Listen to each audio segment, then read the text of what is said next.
HSC আইসিটিতে পাশ করা নিয়ে অনেকেরই অনেক চিন্তা, কিন্তু জানো এইচএসসি আইসিটিতে শুধুমাত্র জ্ঞানমূলক এবং অনুধাবনমূলক প্রশ্নগুলো পড়লেও তুমি পরীক্ষায় পাশ করে ফেলবা। এছাড়া যাদের টার্গেট A+, তাদের জন্য তো জ্ঞানমূলক এবং অনুধাবনমূলক প্রশ্ন অনেক ইম্পর্টেন্ট। এছাড়া তোমার যে কোনো একটা অধ্যায় শুরু করার আগে কিন্তু জ্ঞানমূলক এবং অনুধাবনমূলক প্রশ্নের সম্পর্কে যদি তোমার বেসিক ধারণাটা থাকে, তাহলে সেই অধ্যায়টা করতে তোমার জন্য অনেক সহজ হয়। ঠিক আছে, সেই বিষয়টা মাথায় রেখে আজকে আমি তৃতীয় অধ্যায়ের মধ্যে সবচেয়ে কমন জ্ঞানমূলক প্রশ্নগুলো নিয়ে আলোচনা করছি উত্তর সহ। তোমাদের কাজ হলো সম্পূর্ণ ভিডিওটা দেখবা। আমি তোমাদেরকে এই জিনিসটা গ্যারান্টি দিতে পারবো, তোমরা যদি সম্পূর্ণ ভিডিওটা দেখো তাহলে তৃতীয় অধ্যায় নিয়ে যতগুলো জ্ঞানমূলক প্রশ্ন আছে সবগুলার ইনশাল্লাহ A to Z ধারণা পেয়ে যাবা। আর ভিডিওটা শেষ পর্যন্ত দেখবা মনোযোগ সহকারে, কেননা আমি শেষের দিকে কিভাবে পিডিএফটা কালেক্ট করতে হয় সেটা আলোচনা করব। সংখ্যা পদ্ধতি সংক্রান্ত যতগুলো জ্ঞানমূলক প্রশ্ন আছে সেগুলো নিয়ে আমরা প্রথমে আলোচনা করব। সংখ্যা পদ্ধতি কি? কোন সংখ্যা প্রকাশ বা লেখার পদ্ধতিকে কি বলা হয়? সংখ্যা পদ্ধতি। সহজ সহজ লাগছে? দেখো তাহলে কোন একটা সংখ্যা পদ্ধতি কি, যেটার মাধ্যমে সংখ্যাটা প্রকাশ বা লেখা যায় সেই পদ্ধতিটাকে কি বলা হয়? সংখ্যা পদ্ধতি। বেস বা ভিত্তি কাকে বলা হয়? কোন সংখ্যা পদ্ধতিতে, সংখ্যা পদ্ধতি আমরা তো জানি হেক্সাডেসিমাল, বাইনারি, অনেকগুলো আছে, হ্যাঁ, দশমিক, এগুলোর মধ্যে মৌলিক সংখ্যা যেগুলো আছে সেগুলোকে কি বলা হয়? ওই সংখ্যাকে ওই সংখ্যা পদ্ধতির বেস বা ভিত্তি বলে। ঠিক আছে, যেমন আমরা দশমিকের মধ্যে বেস কত বলতো? 10টা। কিভাবে? 0 থেকে 1 2 3 4 5 6 7 8 9, তাহলে এখানে কয়টা সংখ্যা? 10টা।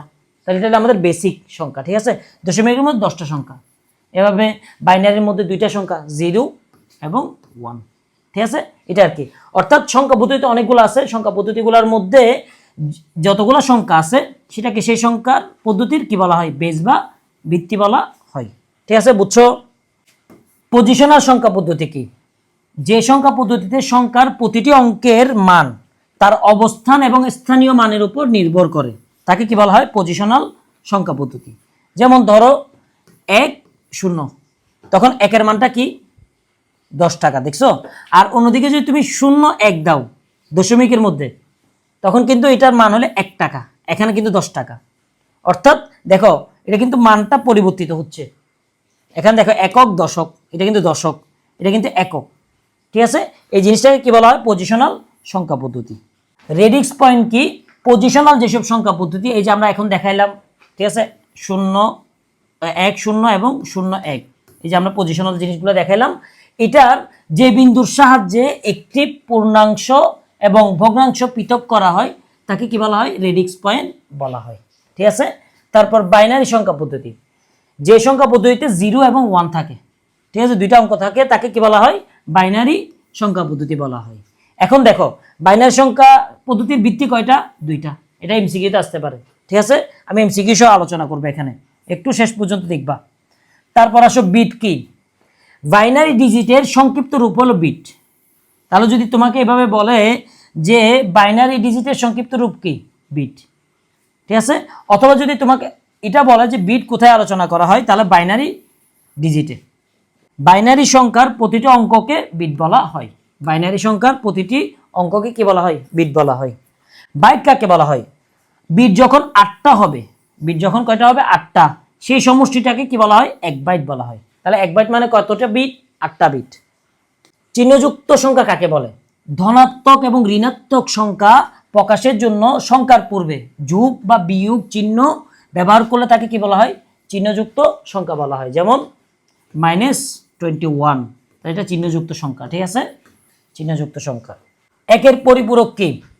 কোনো বাইনারি সংখ্যার প্রতিটি বিট উল্টায় দিলে 0-এর জায়গায় যদি তুমি 1 দাও এবং 1-এর জায়গায় যদি তুমি 0 দাও, যে সংখ্যাটা পাবা তাকে কি বলা হয়? একের পরিপূরক বলা হয়। 2-এর পরিপূরক কি?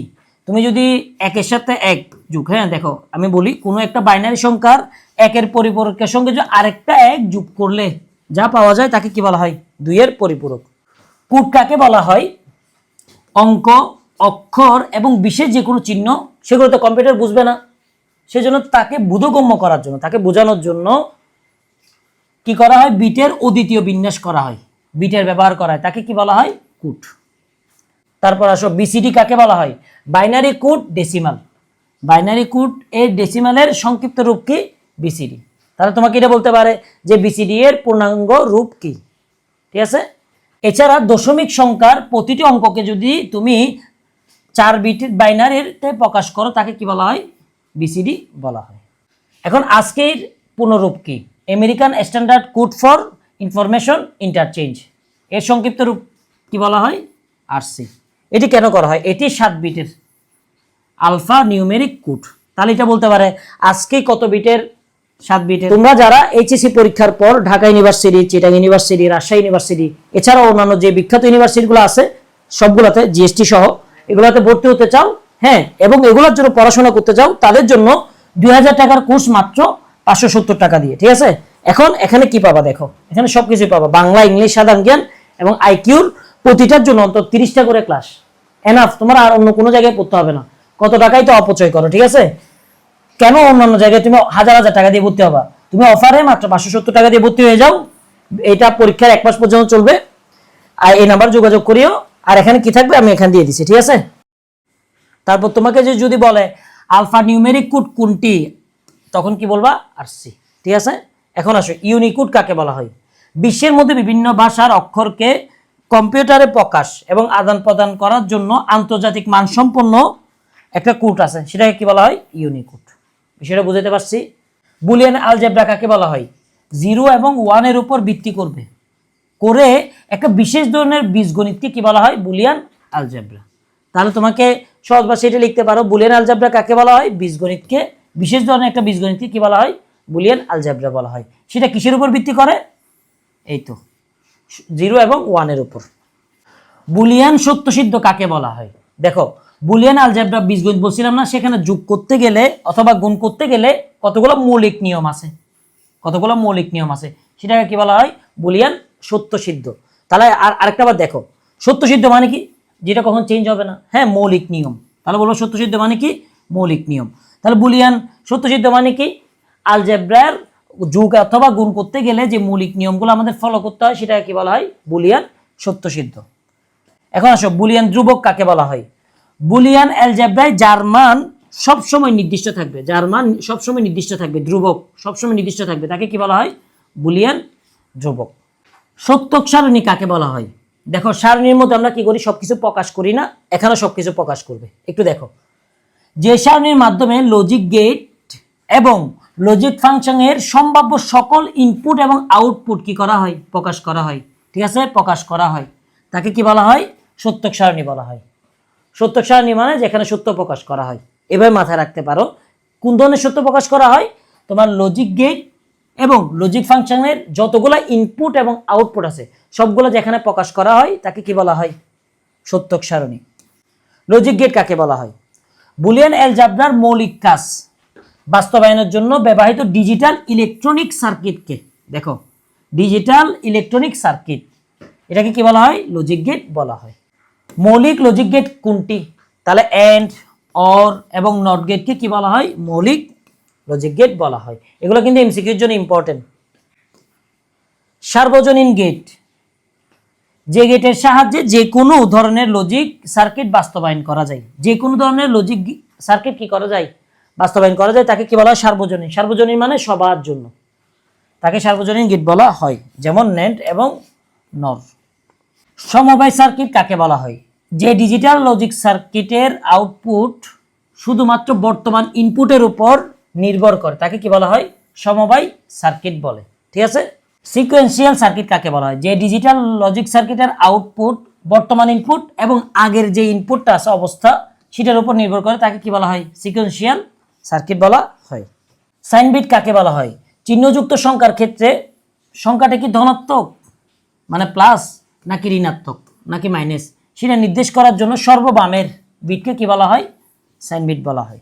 বুলিয়ান চলক, বুলিয়ান অ্যালজেব্রায় যে চলকের মান কি হইতে পারে? 0 অথবা 1 হতে পারে এবং পরিবর্তনশীল থাকে, তাকে কি বলা হয়? বুলিয়ান চলক বলা হয়।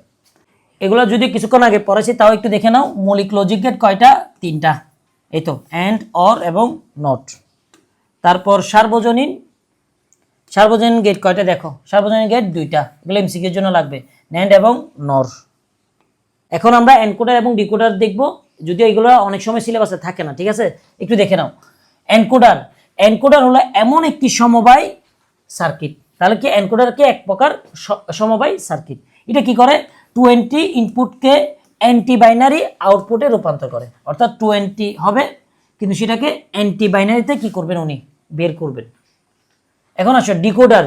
ডিকোডার হলো এমন একটি সমবায় সার্কিট, তাহলে ডিকোডারও কি সমবায় সার্কিট।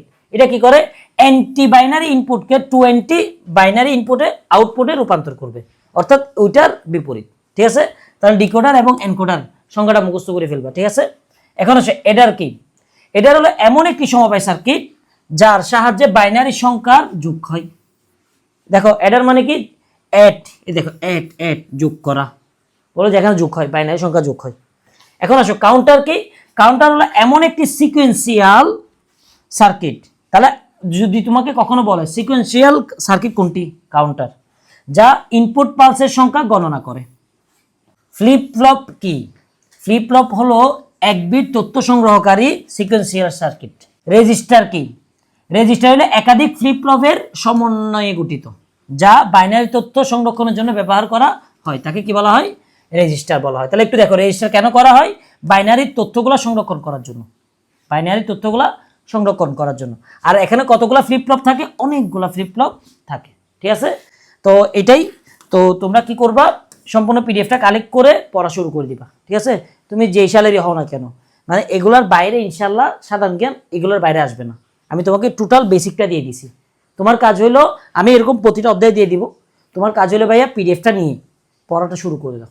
ঠিক আছে, আর ভালো করে পড়ো, আর কোনো বিষয় নিয়ে যদি প্রশ্ন থাকে আমাকে অবশ্যই জানাবা। আসসালামু আলাইকুম।